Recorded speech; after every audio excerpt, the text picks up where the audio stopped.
नमस्कार दोस्तों, स्वागत है आपका आपके अपने YouTube चैनल ATC एजुकेशन पर। मेरा नाम है अमित कुमार और आज मैं आपको 10th क्लास की मैथ पढ़ाने वाला हूं, वो भी हिंदी में। चैप्टर नंबर फर्स्ट है हमारा वास्तविक संख्याएं। मैथ की वीडियो शुरू करने से पहले आपको मैं बता दूं कि बहुत सारे ऐसे स्टूडेंट थे जो पिछली वीडियोस में मेरी कमेंट्स कर रहे थे कि सर आप मैथ की क्लास कब शुरू करोगे 10th क्लास की। तो दोस्तों मैं आपको बता दूं कि आज से मैंने मैथ की सीरीज को शुरू कर दिया है और चैप्टर वाइज चैप्टर हर एक्सरसाइज को बहुत ही अच्छे तरीके से समझने की कोशिश करेंगे और आप मेरी इन वीडियोस को लास्ट तक देखना ताकि आपको मैथ बहुत अच्छे से क्लियर हो जाए। चलिए शुरू करते हैं अपने इस पहले चैप्टर को जिसका नाम है वास्तविक संख्याएं। तो इस चैप्टर को शुरू करने से पहले आपको कुछ नॉर्मल सी बातें जाननी होंगी दोस्तों। तो इसमें सबसे पहला जो पॉइंट है दोस्तों हमारा वो है वास्तविक संख्या। हमें सबसे पहले वास्तविक संख्याओं के बारे में जानना है, उसके बाद हम जानेंगे पूर्ण संख्या के बारे में और उसके बाद हम जानेंगे सम और विषम संख्या के बारे में, उसके बाद हम जानेंगे पूर्णांक संख्या के बारे में, उसके बाद हम जानेंगे भाज्य और अभाज्य संख्याओं के बारे में, उसके बाद हम जानेंगे शांत और अशांत संख्याओं के बारे में और उसके बाद हम जानेंगे परिमेय और अपरिमेय संख्याओं के बारे में और उसके बाद हम जानेंगे कि वास्तविक संख्याएं क्या होती हैं। ठीक है दोस्तों, तो शुरू करते हैं अपने पहले पॉइंट को, प्राकृतिक संख्याएं। प्राकृतिक संख्याओं को इंग्लिश में नेचुरल नंबर कहा जाता है।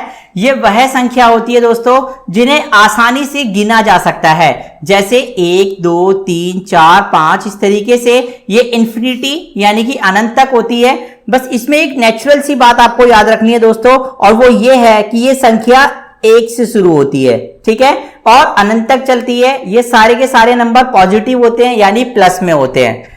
अब मैं आपको सेकंड पॉइंट समझा देता हूं। सेकंड पॉइंट है हमारा पूर्णांक संख्या। पूर्णांक संख्या को इंग्लिश में वॉल नंबर कहा जाता है। ये वह संख्या होती है दोस्तों जो 0 से शुरू होती है और आगे की तरफ चलती जाती है, यानी 0 से शुरू होने वाली। प्राकृतिक संख्या कहां से शुरू होती थी? 1 से, और जो पूर्ण संख्या है दोस्तों वो कहां से शुरू होती है? 0 से।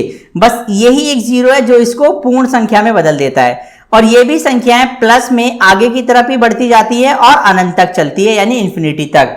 ठीक है दोस्तों, तो अब मैं आपको बता दूं सम और विषम के बारे में। सम संख्या क्या होती है और विषम संख्या क्या होती है? सम संख्या वह संख्या होती है जो 2 से भाग होती है, जैसे 2, 4, 6, 8, 10 इस तरीके से चलने वाली संख्याओं को सम संख्या कहा जाता है जो कि 2 से भाग होती है।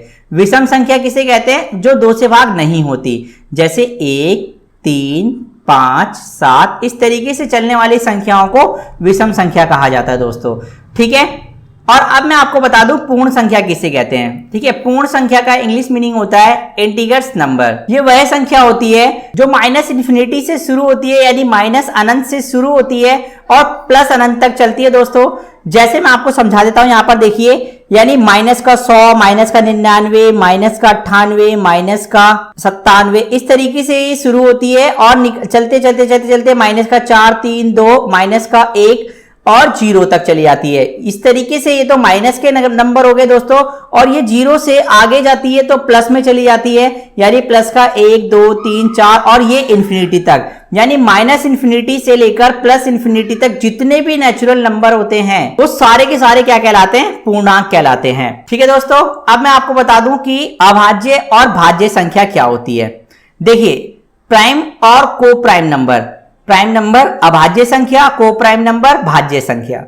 अभाज्य संख्या क्या होती है? जो संख्या 1 से या खुद अपने से भाग हो उसे अभाज्य संख्या कहते हैं। जैसे देखिए, सबसे छोटी अभाज्य संख्या होती है 2, क्योंकि 2 केवल या तो 1 से भाग होगा या फिर 2 से, इसके अलावा ये किसी और संख्या से भाग नहीं होगा। ठीक है दोस्तों, उसके बाद में दूसरी संख्या है 3। ये 1 से भाग होगी या फिर 3 से, यानी 1 से तो सारी संख्याएं भाग होती हैं, नेचुरली आप जानते ही होंगे, लेकिन कुछ ऐसी संख्याएं होती है जो सिर्फ अपने से भाग होती है, जैसे 2, 3, 5, 7 ये सारी संख्या वो हैं या तो वो 1 से भाग होंगी या खुद अपनी संख्या से भाग होती है। इनके अलावा अगर कोई संख्या जो 1 से भाग हो, अपने खुद से भाग हो और उसके अलावा किसी अन्य संख्या से भी भाग हो, उसे भाज्य संख्या कहते हैं। तो दोस्तों इसका मतलब है जैसे कि 4 एक भाज्य संख्या है क्योंकि वो 1 से भी भाग होती है, 2 से भी भाग होती है और 4 से भाग होती है। 9 भी एक अभाज्य संख्या है, 1 और 9, यानी 1 से और 9 से तो खुद ही भाग होती ही होती है अपने आप खुद से, और 1 से। बकायदा इसके अलावा ये 3 से भी भाग होती है, इसीलिए एक भाज्य संख्या है। यानी वो संख्या जो 1 से भाग हो जाए और खुद से भाग हो जाए और इसके अलावा किसी अन्य संख्या से भी भाग हो, बस उसी क्या कहा जाता है, भाज्य संख्या कहा जाता है। जैसे फॉर एग्जांपल एक और ले लेते हैं यहां पर दोस्तों समझने के लिए 12। देखिए 12 1 से भाग होता है और 12 खुद से भी भाग होगा, ठीक है। इसके अलावा ये 2 से भी भाग होता है, 3 से भी भाग होता है, 4 से भी भाग होता है, 6 से भी भाग होता है। यानी ये अपने और 1 के अलावा, ठीक है ना, और कई सारी संख्याओं से भाग होते हैं। इन सभी संख्याओं को भाज्य संख्या कहा जाता है, जो 1 से और खुद के अलावा अन्य संख्याओं से भी भाग होते हैं। और जो दोस्तों केवल सिर्फ अपनी संख्याओं से भाग हो या 1 से भाग हो, उन्हें क्या कहा जाता है, भाज्य संख्या कहा जाता है। अब हमें जानना है दोस्तों शांत संख्या और अशांत संख्या किसे कहते हैं, यानी शांत और अशांत संख्याएं किसे कहते हैं। नॉन रिपीटेड जो शांत हो जाती है दोस्तों, यानी आगे नहीं बढ़ती, और रिपीटेड संख्या वह संख्या होती है जो लगातार डिवाइड करने के बाद भी आगे बढ़ती रहती है। तो देखिए मैं आपको यहां पे बता देता हूं, वह संख्या जिसको भाग देने पर, किसी भी संख्या से जब हम भाग दें तो उसका जो शेषफल है वो 0 आना चाहिए, उसे शांत कहते हैं, ठीक है। और अशांत संख्या किसे कहते हैं दोस्तों, जब हम किसी संख्या को भाग देते हैं तो उसका जो शेषफल है कभी भी 0 नहीं आता। फॉर एग्जाम्पल देखिए दोस्तों, जैसे मान लीजिए 4 है, ठीक है, आप इसे 2 से भाग कर रहे हैं तो ये पूरी तरीके से 2 बार में भाग हो जाता है, ठीक है, 2 दूनी 4। तो इसका जो शेषफल है वो क्या बच गया, 0। अगर ये 0 आ गया तो समझ लीजिए कि ये जो 4 है ये एक शांत संख्या है, ठीक है, यानी ये आसानी से भाग हो गई। अशांत संख्याएं क्या होती हैं दोस्तों, जैसे मैं 10 को 3 से भाग दे रहा हूं, ठीक है, तो इसे 3 बार में भाग करेंगे, 3 तिया 9, और जब इसे घटाएंगे तो 1 आ जाएगा। पॉइंट लगाकर हम इसमें 0 लगा लेते हैं तो ये कितना हो गया, 10। फिर से इसे भाग करेंगे, 3 तिया 9, फिर से 1 बच गया। फिर हम इसमें 0 लगा लेंगे, फिर हम इसमें भाग करेंगे 3 से, 3 तिया 9, 1 बच जाएगा। इस तरीके से ये लगातार चलता जाएगा और यहां भी 3 3 3 3 3 आते जाएंगे। यानी नॉर्मल सी बात यह है कि ये कभी भी खत्म नहीं होगा।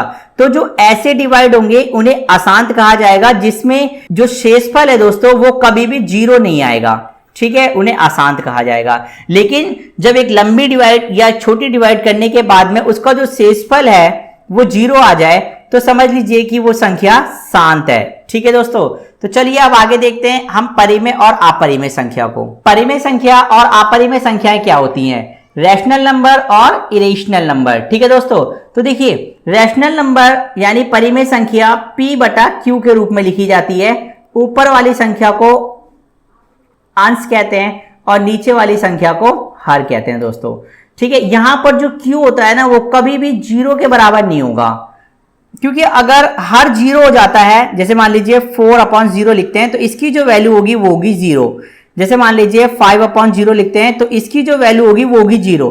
यानी कुल मिलाकर किसी भी संख्या का अगर जो हर है वो 0 हो तो वो पूरी संख्या क्या हो जाती है, 0 हो जाती है।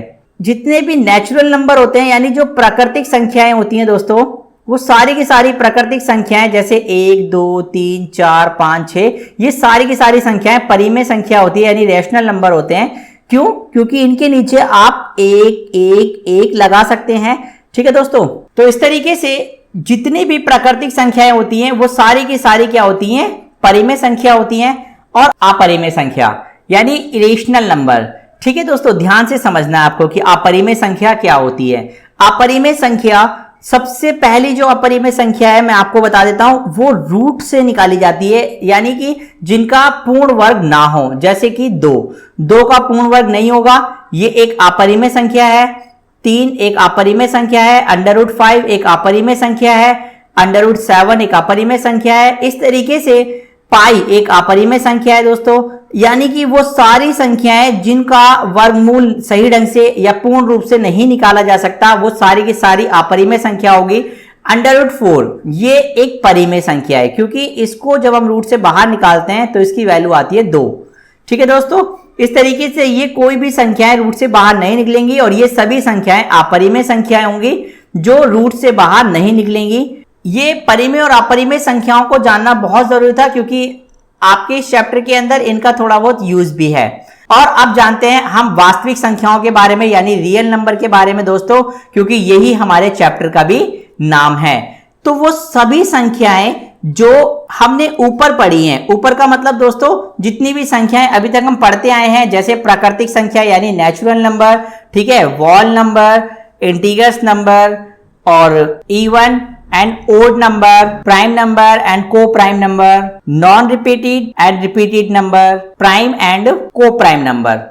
तो इस तरीके से दोस्तों हमने बहुत सारी चीजों को पढ़ लिया है अब तक, और ये सारे के सारे नंबर जो हमने ऊपर पढ़े हैं ना, इन सभी नंबरों को वास्तविक संख्या यानी रियल नंबर कहा जाता है।